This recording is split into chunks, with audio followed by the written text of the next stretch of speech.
Umani ng matinding atensyon ng ilang programa sa telebisyon matapos mapabalitang humarap sa Movie and Television Review and Classification Board ang mga kinatawa ng FPJ Batang Quiapo at Pinoy Big Brother.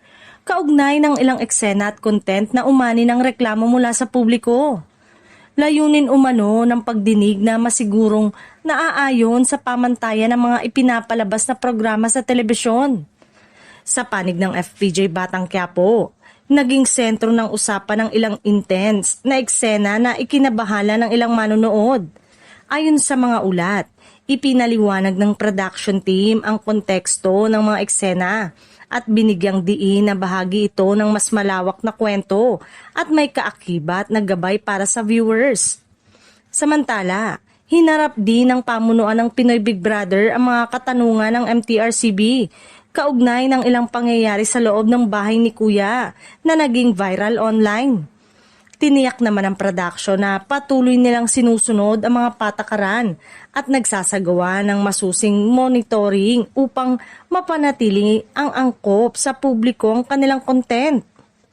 Hindi rin nakaligtas sa pagbabantay ang noontime show na It's Showtime na patuloy umanong minomonitor ng ahensya dahil sa live format nito at sa mga segment na minsan ay nagiging usap-usapan sa social media. Gayunpaman, wala pang opisyal na parusa o mabigat na aksyon na inilabas laban sa programa sa ngayon. Ayon sa MTRCB, mahalagang panatilihin ang balanse sa pagitan ng creative freedom ng mga programa at ng responsibilidad na protektahan ang kapakanan ng mga manonood, lalo na mga kabataan. Patuloy din nilang hinihikayat ang mga producer na maging maingat sa nilalaman ng kanilang mga palabas. Sa kabila ng mga isyong kinakaharap, nananatiling matatag ang suporta ng fans sa Batang Quiapo, PBB at It's Showtime. Marami ang umaasang magsisilbi itong pagkakataon para lalo pang mapaganda ang kalidad ng mga programa habang nananatiling responsable at kapaki-pakinabang sa publiko ang kanilang mga ipinapalabas.